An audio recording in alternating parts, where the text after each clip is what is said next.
আসসালামু আলাইকুম সবাইকে, আশা করি সবাই খুব ভালো আছেন। সবাইকে বিজয় দিবসের শুভেচ্ছা। সম্ভবত বাংলাদেশ দ্বিতীয়বারের মতো স্বাধীন হওয়ার পরে এটা আমার প্রথম ভিডিও। সবাইকে সবাইকে সবাইকে অসংখ্য ধন্যবাদ বাংলাদেশের এই স্বাধীনতা অর্জন করার জন্য। আসলে দেশে নাই, সেই আনন্দ উল্লাস উদযাপন করতে পারতেছি না। আমি আজকে স্মরণ করতেছি আমাদের পরিশ্রমী ছাত্রছাত্রী ভাই বোনদের, যাদের অক্লান্ত পরিশ্রমে এই স্বাধীনতা অর্জিত হয়েছে, এবং সেই সাথে স্মরণ করতেছি যারা এই আন্দোলনে শহীদ হয়েছেন। আল্লাহ তাদেরকে জান্নাত নসিব করুক, আমিন। আসলে যখন আমি শুনছি 5 তারিখে আমি ডিউটিতে ছিলাম যে দেশটা স্বাধীন হয়েছে, ভাই আমি লিটারেলি 2টা ঘন্টা আমি কান্না করছি।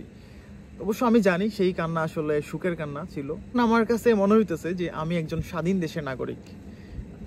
যদিও বাংলাদেশে নাই, আনন্দ উল্লাসটা উপভোগ করতে পারতেছি না, তারপরও সবার জন্য দোয়া রইল। মন খুলে কথা বলতে পারতেছি।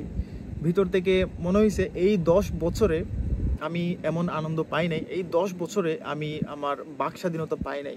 তো যাই হোক, আজকের ভিডিওটা শুরু করি, আজকের টপিকে চলে যাই। অ্যান্ড সেই সাথে আপনারা যারা সাবস্ক্রাইব করেন নাই, তাহলে চ্যানেলটাকে সাবস্ক্রাইব করে রাখেন। আমি যত ধরনের ইনফরমেশন আছে ইউকে রিলেটেড, সবগুলা ইনফরমেশন আমি আমার চ্যানেলে আপডেট করি। তো চলুন আজকের ভিডিওতে শুরু করা যায়। আজকের সকালটা খুব সুন্দর রোদ উঠছে, সেই সাথে ওয়েদারটাও খুবই ভালো। অনেকেই দেখলাম আমার ভিডিওতে কমেন্ট করেন, আমাকে অনেক প্রশ্ন করেন আমার ফেসবুক পেজে যে ভাইয়া ইউকেতে স্টাডি করার পর কি দেশে পাঠায় দেয়, অর্থাৎ স্টাডি কমপ্লিট করার পর কি দেশে পাঠায় দেয় কি না। রিসেন্টলি দেখলাম অনেকেই এই প্রশ্নটা করতেছেন, অনেকেই। তো ভাবলাম এই প্রশ্নটা নিয়ে হয়তো অনেকের মধ্যে একটা কনফিউশন আছে, তো যার কারণে আমি ভাবছি যে এই ব্যাপারটা সবার মধ্যে ক্লিয়ার করে নেই। এই প্রশ্নটার উত্তর আসলে দিতে গেলে আমাকে কয়েকটা বিষয় আপনাদের সাথে শেয়ার করা লাগবে। প্রথমেই আমি আপনাদের ক্লিয়ার করে নেই এই ব্যাপারটা যে আপনারা কি এখন পর্যন্ত কাউকে দেখছেন যে ইউকেতে আসার পরে অথবা অন্যান্য কান্ট্রিতে হায়ার স্টাডিতে আসার পরে শেষ করে সে আবার বাংলাদেশে ব্যাক যাইতে, সেটা দেখছেন কি না আমি জানি না। আপনি তো আর 1 বছর 2 বছরের জন্য ইউকেতে আসবেন না। যারা একটা কথা জানেন, যারা বাংলাদেশ থেকে বিদেশে আসে তারা তাদের লাইফ সেটেল করার জন্যই আসে, তারা কখনোই দেশে ব্যাক যাওয়ার জন্য আসে না। এই মেন্টালিটি নিয়ে খুবই কম পোলাপান বিদেশের মাটিতে আসে। যদিও কাউকে দেখেন সেটা হতো ডিফারেন্ট হিসাব। তো আমি যে ব্যাপারগুলো আমি আপনাদের সাথে আজকে ক্লিয়ার করব সেগুলো হচ্ছে ইউকেতে কিভাবে স্টে করা যায়। দ্বিতীয়ত হচ্ছে ইউকে থেকে স্টাডি শেষ করার পরে এর পরের ধাপ কি, এরপরে কি বাংলাদেশে পাঠায় দেয়। তো প্রথম ব্যাপার হচ্ছে, আমি রিসেন্টলি একটা ভিডিও আপলোড দিয়েছিলাম কয়েকদিন আগে যে স্টুডেন্ট ভিসায় আসার পরে এই দেশে কিভাবে পিআরের জন্য অ্যাপ্লিকেশন করবেন। স্টুডেন্ট ভিসায় আসার পরে আপনার স্টাডি কমপ্লিট হওয়ার পরে কোন কোন সিস্টেমে আপনি এই দেশে থাকতে পারবেন। এবার যদি আমি ডিরেক্টলি প্রশ্নতে আসি যে স্টুডেন্ট ভিসায় আসার পরে ইউকেতে আপনার স্টাডি কমপ্লিট হওয়ার পরে ইউকে সরকার কি বাংলাদেশে পাঠিয়ে দেয়, উত্তরটা হচ্ছে একদমই না।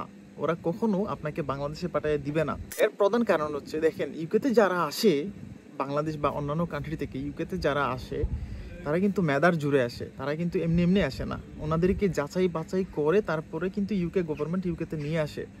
এমন না যে আপনি ভিসা অ্যাপ্লিকেশন করছেন যে কেউ আপনাকে হুট করেই বা কোনো কিছু না দেখেই ভিসা দিয়ে দিল।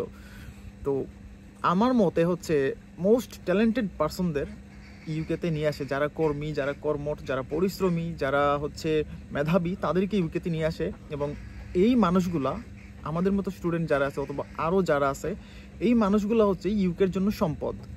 বিকজ আমাদেরকে ব্যবহার করে তারা তাদের স্বার্থ হাসিল করতেছে, তাদের দেশকে ডেভেলপ করতেছে। ইউকেতে স্টাডি করার পরে কখনোই দেশে পাঠায় দেয় না, এমন কোনো রেকর্ড নাই। আর যদিও আপনারা কাউকে দেখেন যে স্টাডি কমপ্লিট করার পরে বাংলাদেশে চলে গেছে অথবা বাংলাদেশে ব্যাক করছে, হয়তো নিশ্চয়ই তার কোনো পার্সোনাল প্রবলেম ছিল, অথবা সে কোনো না কোনোভাবে ইউকেতে অবৈধ ছিল, অথবা সে কোনো ক্রিমিনাল অফেন্সে জড়িত ছিল যার জন্য পাঠায় দিছে।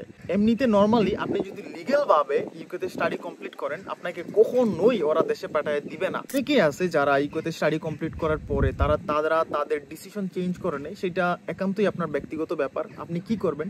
তো স্টাডি শেষ করার পরে আপনার সুযোগ আছে ইউকেতে থাকার। আপনি ওয়ার্ক পারমিটে যাইতে পারেন, আপনি হচ্ছে পিএসডাব্লিউতে যাইতে পারেন, আপনি স্পন্সর ভিসায় যাইতে পারেন, অনেক ওয়ে আছে।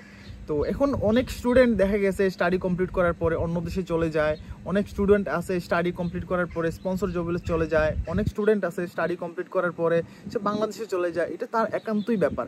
কিন্তু ইউকে গভর্নমেন্ট কখনোই আপনার স্টাডি কমপ্লিট হওয়ার পরে বাংলাদেশে পাঠিয়ে দিবে না।